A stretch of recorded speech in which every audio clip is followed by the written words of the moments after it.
दोस्तों आज हम बात करेंगे पेसमेकर के बारे में। एक्चुअली पेसमेकर जो है वो उसका जो काम है वो है हार्ट बीट। क्या करता है? वो हार्ट बीट जनरेट करता है, एक्शन पोटेंशियल जनरेट करता है। तो ये है आपका पेसमेकर। तो पेसमेकर जो है एक्चुअली हमारा जो हार्ट है ना, हार्ट वो एक मस्कुलर ऑर्गन है, इसीलिए इसको मायोजेनिक हार्ट भी कहते हैं। तो सबसे पहले अगर मैं बात करूं हार्ट की, तो हार्ट का जो ऐसे नोड होता है वो पेसमेकर कहलाता है। क्यों? क्योंकि वो मैक्सिमम जो है जो हार्ट बीट जनरेट करता है एक्शन पोटेंशियल के फॉर्म में, इलेक्ट्रिकल सिग्नल के फॉर्म पे, या आप कहें इंपल्स कंडक्टेंस, अगर आप कहें इलेक्ट्रिकल कंडक्टेंस जो ऐसे नोड जनरेट करता है वो अराउंड 70 to 75 पर मिनट, 70 to 75 पर मिनट, जिसको हम on average 72 beats per minute कहते हैं। कितना बोलते हैं? 72, on average 72 beats per minute. इसका मतलब यह है कि ऐसे नोड जो है वो जनरेट करता है इलेक्ट्रिकल सिग्नल। क्या जनरेट करता है? इलेक्ट्रिकल सिग्नल और इंपल्सेस जनरेट करता है, which is 72 beats per minute, 72 beats per minute on average. But actually 60 to 100 भी जो है बीट्स पर मिनट इसके बीच में होता है, तो it means your heart is okay, no problem. लेकिन अगर 60 से नीचे जाए और 100 से ऊपर जाए, एक्चुअली क्या है कि इस रेंज में जो है 72 बीट्स पर मिनट या 60 to 100, इसको बोलते हैं कार्डिमिक हार्ट, रिदमिक बीट। रिदम में है आपका हार्ट क्या है? रिदमिक बीट, रिदम में है। लेकिन अगर इसका 100 से ऊपर, 60 से नीचे, तब भाई साहब इसका हार्ट जो है ना वो ए रिदम हो जाता है। तो इसीलिए उसको बोलते हैं ए रिदमिक टाइप ऑफ प्रॉब्लम हो जाती है, ए रिदमिक। तो खैर हम ए रिदमिया के बारे में नहीं पढ़ेंगे, पहले तो मैं फाउंडेशन क्रिएट करूंगा कि व्हाट इज एक्चुअली पेसमेकर। तो हार्ट के अंदर पेसमेकर किसे कहते हैं? आपको मालूम होगा कि एक्चुअली जब भी कोई आपका अगर प्रॉब्लम हार्ट में आती है तो इलेक्ट्रोकार्डियोग्राम, ईसीजी आदमी कराने जाता है। तो एक्चुअली क्या होता है, जो इंपल्सेस होती है ना वो फ्लूइड से होते हुए स्किन में जाती हैं, जो हम लगाते हैं ईसीजी, हम बात करेंगे। तो वहां पे जो सिग्नल दिखाता है electrical signal, basically action potential, जो क्यूआरएस फॉर्म में होता है। I will talk you later, पहले हम इसके बारे में बता दें, फिर बाद में अगले लेक्चर में मैं इलेक्ट्रोकार्डियोग्राम जो रिकॉर्ड करता है वो कैसे करता है वो बताऊंगा ईसीजी के बारे में। लेकिन यहां पे मैं बात करना चाह रहा हूं पेसमेकर, ऐसे नोड। तो देखते हैं कि ये पेसमेकर, ऐसे नोड जिसे कहते हैं, वो कहां पे है। दोस्तों ये आपका सिंप्लीफाइड डायग्राम है, समझने के लिए बहुत इजी है। तो ये है आपका पॉइंट जो है ऐसे नोड, ये है आपका ऐसे node. The point which we need to remember that कि ऐसे नोड जो है वो कहां पे है, वेयर इज ऐसे नोड। तो ऐसे नोड अगर मैं आपका राइट हार्ट अगर मैं बनाता हूं, राइट हार्ट के बारे में अगर मैं बताता हूं, ये आपका राइट हार्ट है। Okay, this is your right heart, this is your right heart, this is your right heart. Okay, तो दोस्तों ये राइट हार्ट में अपर कॉर्नर, ये क्या है आपका? ये आपका अपर कॉर्नर है। ये क्या है? ये राइट एट्रियम है। और दोस्तों ये है आपका अपर कॉर्नर, ऊपर की तरफ। ये जो पहला पॉइंट आपको ये याद रखना है कि इसकी जो पोजीशन है और जो लोकेशन है, It is just upper corner of the right atrium. Upper corner of the right atrium. This is your position of right atrium and this is the position of your SA node. SA node. तो दोस्तों हमने SA node की बात किया, तो actually क्या है ना कि ये कार्डियक क्या है, एक्चुअली ये एक मस्कुलर ऑर्गन है, मस्कुलर ऑर्गन है। तो कुछ स्पेशल सेल्स होती हैं। SA नोड क्या है, ये SA नोड है क्या दोस्तों, ये है तो सेल्स ही तो है। कौन सी सेल्स है, कार्डियक सेल्स है, मस्कुलर सेल्स है। तो ये नोड्यूल्स बना के ये टिश्यूज होती हैं, टिश्यूज होती है, nodal tissue, nodal tissue, nodal tissue. ये जो नोडल टिश्यूज है, ये जो स्पेशलाइज्ड कार्डियक मसल्स सेल्स है, ये स्पेशलाइज्ड सेल्स है जिसके अंदर प्रॉपर्टी होती है इलेक्ट्रिकल सिग्नल जनरेट करने के लिए या एक्शन पोटेंशियल जनरेट करने के लिए या इंपल्स जनरेट करने के लिए। इसको बोलते हैं SA node. This is the nodal tissue, musculature nodal tissue, ये SA नोड। ये SA नोड जो है, ये जो SA नोड है, ये SA node upper corner of the right atrium. इस SA नोड की एक बड़ी स्पेशल बात है, बड़ी खास बात है। वो क्या है कि दोस्तों एक्चुअली क्या होता है कि ये ब्रेन के नर्व से भी जो है इसको सिग्नल मिलता है, लेकिन ये SA नोड जो है, अगर आप इसको SA नोड को इसके सारे जो है डिस्कनेक्ट कर दीजिए, इस हर्ट से इसके सारे जो कनेक्शन आ रहा है उसको डिस्कनेक्ट कर दीजिए और इसको आप अलग से निकाल के पेट्री डिश में अगर इसको रख देंगे SA नोड को, तो ये अकेले भी बीट करेगा। It will generate impulses. ये है SA नोड की खास बात है। अगर इसको आप सेपरेट निकाल दें, इसीलिए बोलते हैं इसको ऑटो एक्साइटेबिलिटी। क्या बोलते हैं, ऑटो एक्साइटेबिलिटी या ऑटोमेटिसिटी, क्योंकि ये इटसेल्फ जो है विदाउट एनी कनेक्शन, अगर सारे कनेक्शन को डिस्कनेक्ट कर दें, अगेन इट बीटिंग, ये बीट करता है। तो ये है SA नोड की खास बात, SA नोड की खास बात। तो अब यहां पे ये है राइट एट्रियम। तो पहला मैंने आपको बताया कि देखिए, ये पहला मैं यहां बना देता हूं आपका। लेटेस्ट सर्किट को जो है कायदे से समझते हैं हम लोग, पाथवे को समझते हैं। तो दोस्तों ये है आपका SA नोड, ये क्या है आपका SA नोड। इसको ऐसे बाहर कर लेते हैं, इसको SA नोड और SA नोड, ये SA नोड है राइट एट्रियम। अब उसके बाद जो है इस SA नोड से जो है आपका ये सिग्नल कंडक्ट हुआ, इंपल्स कंडक्ट हुआ। ये जो पाथवे है दोस्तों, इसको बोलते हैं बैकमैन, इसको बोलते हैं बैकमैन बंडल, बैकमैन बंडल। अब इसको मैं इधर अगर बात करूं, लाइए इससे हम ये है आपका, व्हाट इज दिस, ये है आपका left atrium aorta and this is your left ventricle. तो ये जो SA नोड है, एक्चुअली क्या है कि मैं इसको इससे जो है कंपेयर कॉन्ट्रास्ट कर रहा हूं ताकि आपको समझ में आए।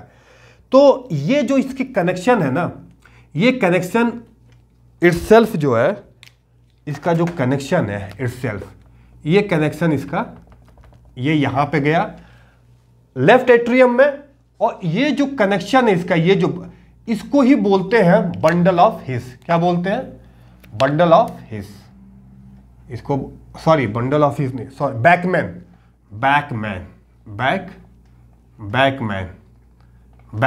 बंडल, जो मैंने ये बताया। तो ये है आपका इलेक्ट्रिकल इंपल्स जनरेट होना from this right atrium to left atrium. Now the important point here कि एक होता है आपका what is that is AV node. This is your AV node, this is your AV node. AV node जो होता है वो left corner of the atrium जो है वो प्रेजेंट होता है, left corner of the atrium वो प्रेजेंट होता है। तो सपोज करिए लेफ्ट, ये आपका लेफ्ट है, तो सपोज करिए कि यहां पे जो है इसको अगर मैं बात करूं, यहां पे जो है, यहां पे ये जो पॉइंट है, मैं इस पॉइंट की बात कर रहा हूं, इस पॉइंट की बात करूं तो ये है आपका एवी नोड। क्या है?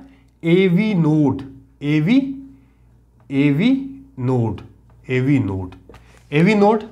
और ये जो है आपका, ये आपका था एसए नोड, ये आपका था एसए नोड, एसए नोड, ये आपका था एसए नोड। अब ये एसए नोड जो है ये यहां से इलेक्ट्रिकल इंपल्स जनरेट होता है, यहां से फाइबर कुछ जाते हैं यहां पे, इसको बोलते हैं इंटरनोडल फाइबर, इसको बोलते हैं internodal fibre, internodal fibre anterior and posterior. और फिर ये जो एसए नोड है, एवी नोड, ये दोस्तों डिवाइड होता है आपका, ये डिवाइड होता है, ये like this and this is like this, ये डिवाइड होता है AV node. This is called bundle of His. क्या बोलते हैं? Bundle of His, bundle of His. And this is your right bundle of His and this is your left bundle of His, this is your left bundle of His. ये होता है आपका बिल्कुल जो circuit है, जो बंडल ऑफ हिज होता है ना, वो इंटरवेंट्रिकुलर सेप्टम, इंटरवेंट्रिकुलर सेप्टम, ये जाता राइट की तरफ, ये जाता लेफ्ट की तरफ, और ये वेंट्रिकल के कॉन्ट्रैक्शन में हेल्प करता है, कॉन्ट्रैक्शन में। तो दोस्तों जो इलेक्ट्रिकल इंपल्स जनरेट हुआ एसए नोड में, electrical impulse generate SA node going to the AV node, bundle of His, and after that right and left, आपका ये यहां से चला जाता है। अब मैं इसको जो है रब करके आपको और सही से बताता हूं आपको मैं। चलिए, सबसे पहले मैं अगर बात करूं तो वो है आपका ये SA node, SA node, SA node से इलेक्ट्रिकल इंपल्स जनरेट हुआ, प्रोड्यूस हुआ। उसके बाद after that it goes to the AV node, AV node, AV node. इनकी पोजीशन आप जान गए, ये राइट एट्रियम में अपर कॉर्नर में, ये लेफ्ट एट्रियम में corner of the right, corner जो है लेफ्ट साइड में एट्रियम के, दोनों एट्रियम में ही है, अपर और कॉर्नर ये है। उसके बाद जो है अगर आप यहां पे देखें तो ये आपका यहां से बंडल्स ऑफ हिज निकला, bundles of his, bundles of his, इसको भी मैं दूसरे कलर से करता हूं। बंडल ऑफ हिज यहां से निकल के ये आपका गया, ये आपका left ventricle and white ventricle. तो ये bundle of His right, bundle of his left. तो ये होता है। अब यहां से एक चीज और मैं आपको बताऊं, यहां से ऑफ शूट करता है फाइबर्स, ऑफ शूट करते हैं फाइबर्स, फाइबर्स ऑफ शूट करते हैं क्या चीज? Fibres, fibres. तो SA node, SA node, AV node, AV node, bundle of His, and this is your right bundle of his, left bundle of his, and this is your Purkinje fiber, Purkinje fibers, Purkinje fibers, Purkinje fibers। तो दोस्तों ये जो यहां से S A node से electrical impulse generate हुआ, action potential, ये आपको जो है इधर से जो एक जो बैकमैन था, बैकमैन फाइबर बंडल जो था वो राइट एट्रियम की तरफ गया था, बैकमैन बंडल राइट एट्रियम की तरफ। उसके बाद यहां से internodal pathway, anterior posterior internodal pathway, AV node, AV node से ये जो एरिया बंडल ऑफ हिज कहलाता है, यहां पे फाइबर, ये बंडल ऑफ हिज जो है आपका राइट और लेफ्ट, और उसके बाद जो ये ऑफ शूट निकले हुए हैं यहां से, दैट इज कॉल्ड पर्किंजे फाइबर्स।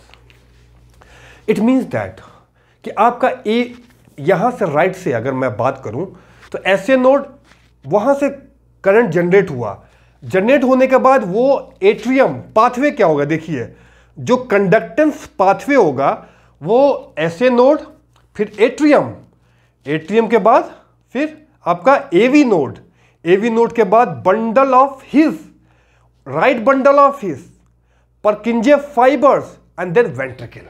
ये आपका कंडक्टेंस पाथवे होगा, ये आपका कंडक्टेंस पाथवे है। तो इसी के लिए बोलते हैं कि, और इस कंडक्टेंस पाथवे में जो एसओ नोड जनरेट करता है एक्शन पोटेंशियल, वो 72 बीट्स पर मिनट जनरेट करता है, वो आपको कहलाता है पेस मेकर। इसीलिए ऐसे नोड को हम पेस मेकर कहते हैं, इसीलिए हम ऐसे नोड को हम पेस मेकर कहते हैं। यहां पे तो दो बातें तो हमने बता दिया, एक सबसे इंपॉर्टेंट बात थी जो अगर मैं बात करूं ऐसे नोड की बात करूं तो ये क्या है, ये तो हार्ट बीट प्रोड्यूस करता है 72 beats per minute on average. दूसरी जो बात है auto excitability, auto excitability, why it is called auto excitability, क्योंकि अगर इसको डिसकनेक्ट कर दें तो इटसेल्फ ये बीट करता है, तो इसीलिए इसकी जो प्रॉपर्टी है वो ऑटोमेटिसिटी कहिए या ऑटो एक्साइटेबिलिटी कह सकते हैं। उसके बाद जो कंडक्टेंस पाथवे है, कंडक्टेंस पाथवे जो है वो आपका है कंडक्टेंस पाथवे, वो आपका ऐसे नोड, ऐसे नोड, देन एट्रियम, एट्रियम, उसके बाद है एवी नोड, और उसके बाद है आपका bundle of His, then right and left, right and left, and then after that Purkinje fibres and then ventricle, then ventricle. ये आपका ओवरऑल जो है पाथवे आपका कंडक्टेंस का बनता है। तो ये है आपका जो है सर्किट और पाथवे। आप ये कहिए ऐसे नोड से जो बीट जनरेट हो रहा है, SA node, AV node, bundle of His, and then after that Purkinje fibres. अब यहां पे जो सबसे एक इंपॉर्टेंट पॉइंट है, लास्ट पॉइंट जो है इसकी सबसे इंपॉर्टेंट पॉइंट है, दैट इज वेलोसिटी। आखिर ये किस वेलोसिटी पे ट्रेवल कर रहा है और इन सब चीजों का यूज क्या है, इंपॉर्टेंस क्या है, लाइए बात करते हैं उसकी इंपॉर्टेंस क्या है। एक्चुअली होता क्या है दोस्तों, बताऊं मैं आपको, let me try it, let me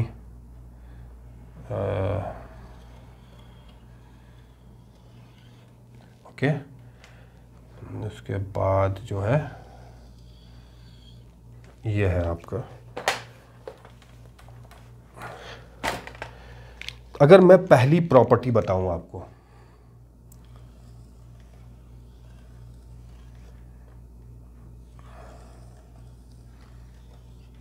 अब ये है क्या चीज, देखिए ये जो है आपका, अगर मैं यहां पे इस जगह पे अगर मैं आपका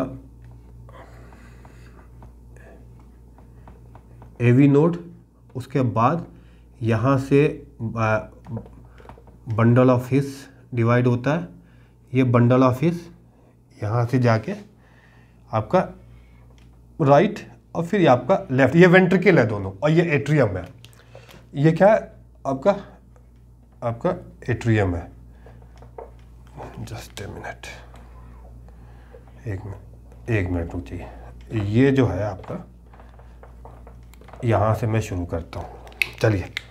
तो सबसे पहले मैं बात करता हूँ ऐसे नोड की, ऐसे नोड, ये आपका क्या है, ऐसे नोड, ऐसे नोड, ऐसे नोड, ऐसे नोड, ऐसे नोड, ऐसे नोड जो है वो कहाँ पे जाता है आपका, एवी नोड, यहाँ पे जाता है एवी नोड, यहाँ पे जाता है एवी नोड, यहाँ पे जाता है AV node, AV node, AV node. Actually क्या है कि जो इसमें क्या होता है, जो वेलोसिटी या स्पीड है वो डिफरेंट पॉइंट पे डिफरेंट इसकी स्पीड है, डिफरेंट पॉइंट पे उसकी डिफरेंट स्पीड है। क्यों है मैं आपको बताता हूं। ये इधर और ये आपका, चलिए अब मैं, ये जो यहां पे सबसे इंपॉर्टेंट पॉइंट है, इलेक्ट्रिकल इंपल्स जनरेट हुआ आपका कहां पे, ऐसे नोड, यहां से जनरेट हुआ ऐसे नोड, ऐसे नोड, यहां से ऐसे नोड। दोस्तों ये जो एरिया है एट्रियम का, यहां पे ये जो एट्रियम है, right atrium left atrium, right atrium and left atrium, ये जो दोनों को कंट्रोल करता है वो ऐसे नोड करता है। तो ये एक नॉर्मल वेलोसिटी से कंट्रोल करता है, किससे, नॉर्मल वेलोसिटी कहिए या मॉडरेट वेलोसिटी से यहां पे कंट्रोल करता है। उसके बाद इसकी जो यहां पे स्पीड होती है वो होती है 1 मीटर पर सेकेंड, 1 मीटर पर सेकेंड। ये जो एवी नोड का एरिया है यहां पे स्लो हो जाता है, यहां पे स्लो हो जाता है। यहां पे क्यों स्लो हो जाता है, क्योंकि यहां पे जिसकी स्पीड है वो सेल्स जो है ऐसे अरेंज होते हैं कि यहां पे जो स्पीड है उसकी वो स्लो हो जाती है। यहां पे जो स्पीड है वो क्या करती है कि अगेंस्ट जो है वो इलेक्ट्रिकल सिग्नल के अगेंस्ट में ये यहां पे फ्लो करता है, तो यहां पे स्पीड धीमे हो जाती है। यहां पे जो स्पीड होती है 0.05 मीटर पर सेकेंड। क्यों हो जाती है कि एक्चुअली यहां पे थोड़ी देर रुक जाता है, तब तक रुक जाता है जब तक इस वेलोसिटी से कांटेक्ट करके सारा ब्लड जो है वेंट्रिकल में फिल ना हो जाए। तो जब ये थोड़ी देर के लिए इसकी स्पीड कम होती है तो ये पूरा का पूरा जो है एट्रियम इवैक्यूएट कर देता है, खाली हो जाता है, वेंट्रिकल में चला जाता है। इसीलिए यहां की स्पीड जो है 0.05 मीटर पर सेकेंड है। अब ये जो आपका लेफ्ट राइट वेंट्रिकल और लेफ्ट वेंट्रिकल है, आपको मालूम है कि इस वेंट्रिकल से पूरी बॉडी में यहां पे पंप करके ब्लड को करना होता है। तो दोस्तों ये जो आपका बंडल ऑफ हिस और परकिंजे फाइबर, अब इलेक्ट्रिकल सिग्नल जो है ऐसे नोड से AV node, bundle of His, bundle इससे इंटरवेंट्रिकुलर सेप्टम में, ये जो आपका ये आपका जो राइट और लेफ्ट जो है आपके बंडल्स है, बंडल ऑफ हिस जो है राइट और left, bundle of his, right और लेफ्ट बंडल ऑफ हिस, यहां से फिर करंट, यहां से आपको देखा होगा ऑफ शूट क्या हो रहे थे, परकिंजे फाइबर्स, क्या हो रहे थे, परकिंजे फाइबर्स, यहां से ऑफ शूट हो रहे थे परकिंजे फाइबर्स, ताकि जो लेफ्ट वेंट्रिकल को कॉन्ट्रैक्ट करे। और तो यहां पे जब कॉन्ट्रैक्शन का टाइम आता है तो इसकी स्पीड 4 मीटर पर सेकेंड हो जाती है, 4 मीटर पर सेकेंड। यहां से एक नॉर्मल वेलोसिटी है ऐसे नोड की 1 मीटर पर सेकेंड। एवी नोड पे जब आता है, एवी नोड पे, तो यहां पे जो वेलोसिटी है वो थोड़ी सी रिड्यूस हो जाती है, कम हो जाती है, डिक्रीज कर जाती है, क्योंकि ये पूरा का पूरा एट्रियम जो है खाली होकर, जब तक कि वेंट्रिकल फिल ना हो जाए, ये कंप्लीट खाली होकर ये भर जाता है। फिर यहां से जब बंडल ऑफ हिस में ट्रेवल करता है, इलेक्ट्रिकल सिग्नल ट्रेवल करता है, तो फिर जो ये फाइबर्स हैं वो इस फाइबर्स की वजह से इलेक्ट्रिकल कंडक्ट अब वेंट्रिकल को कॉन्ट्रैक्ट करता है, ताकि सारा का सारा ब्लड जो है वो अरोटा से होते हुए सिस्टमेटिक सर्कुलेशन में आपको पूरा जो है वो पहुंचा सके, ट्रेवल कर सके। तो ये है आपका काम, ऐसे नोड एवी नोड का काम है। तो दोस्तों ये बहुत ही आसान है। इनफैक्ट मैं आपको बताऊं, ये सिर्फ इसमें ये मतलब जो ऐसे नोड की जो खास, अगर हम ये कहें कि आपकी जो हार्ट ठीक है, आपका जो हार्ट रिदम है, रिदमिक है, कैसे रिदमिक है, अगर उसकी हार्ट से बीट जो है आपको on average 72 beats per minute है, पहली प्रॉपर्टी ये है। दूसरी अगर मैं बात करूं, ऑटो एक्साइटेबिलिटी, ऑटोमेटिसिटी, यानी कि वो इलेक्ट्रिकल इंपल्स जनरेट कर रहा है प्रॉपरली, वो भी ठीक है। उसका कंडक्टेंस पाथवे जो है, ऐसा नहीं होना चाहिए कंडक्टेंस पाथवे कि आपका एवी नोड से शुरू हो, नहीं, ऐसे नोड से शुरू हो, फिर एवी नोड पे जाके खत्म, एवी नोड पे जाए, और फिर एवी नोड पे ऐसे नोड से एट्रियम, एट्रियम से एवी नोड से बंडल ऑफ हिस, फिर Purkinje fibres and then ventricle. तो इस तरह से जो कंडक्टेंस पाथवे है ये नॉर्मल पाथवे कहलाता है। अगर एवी नोड से शुरू हो जाए ऐसे नोड के बजाय, नहीं तो ये जो है एबनॉर्मल हो जाता है। तो ये तीसरी जो प्रॉपर्टी है। उसके बाद चौथी क्या, वेलोसिटी होनी चाहिए, वो 1 मीटर पर सेकेंड यहां से होनी चाहिए मॉडरेट। उसके बाद 0.05 मीटर पर सेकेंड एवी नोड का है। उसके बाद जो वेंट्रिकुलर कॉन्टैक्ट होता है उसकी जो स्पीड है 4 मीटर पर सेकेंड। तो ये ओवरऑल जो है आपका क्या बोलते हैं, ऐसे नोड की जो है प्रॉपर्टी वो ये है कि ऐसे नोड जो इलेक्ट्रिकल इंपल्स जनरेट करता है वो नॉर्मल पाथवे जो है ऐसे एवी बंडल ऑफ इस बंडल राइट, बंडल ऑफ इस left, and then Purkinje fibers and then ventricular contraction and then it goes to the systematic circulation for every organ. Okay तो ये है तो इसीलिए हम ऐसे नोड को पेसमेकर भी कहा जाता है क्योंकि वो एक्शन पोटेंशियल जनरेट करता है on average, maximum action potential जो है ऑन एवरेज जनरेट करता है 72 बीट्स पर मिनट। तो ये है हमारा जो है ये पूरी जो है पेसमेकर का जो है ये प्रॉपर्टी है या पेसमेकर जो है इस तरह से काम करता है। और हमारे हार्ट में पेसमेकर को एवी नोड कहते हैं। तो यहाँ पे जो वेलोसिटी है मॉडरेट है और यहाँ पे जो वेलोसिटी है वो आपकी डिक्रीज कर जाती है और फिर यहाँ पे वेलोसिटी इंक्रीज कर जाती है दोनों से ज़्यादा, जो कि मैंने आपको बताया। तो ये 4 बातें बहुत ही आसान है, 4 चीज़ें बस आपको दिमाग में रखना है। अगर हमारा हार्ट रिदमिक है, heart rhythmic beats, what is heart rhythmic beats, उसके क्राइटेरिया क्या है, उसके जो फैक्टर्स क्या है। पहला फैक्टर तो 72 बीट्स पर मिनट, दूसरा जो होता है उसकी ऑटोमेटिसिटी ऑटोसेटेबिलिटी है, तीसरा उसका कंडक्टेंस पाथवे होना चाहिए और चौथा उसकी वेलोसिटी जो होती है वो मॉडरेट से स्लो से देन इट विल इंक्रीज। तो ये है हमारा पेसमेकर या इसको ऐसे नोड कहते हैं। और दोस्तों जो लोग सब्सक्राइब नहीं किए वो लोग सब्सक्राइब जरूर करें। Thank you very much.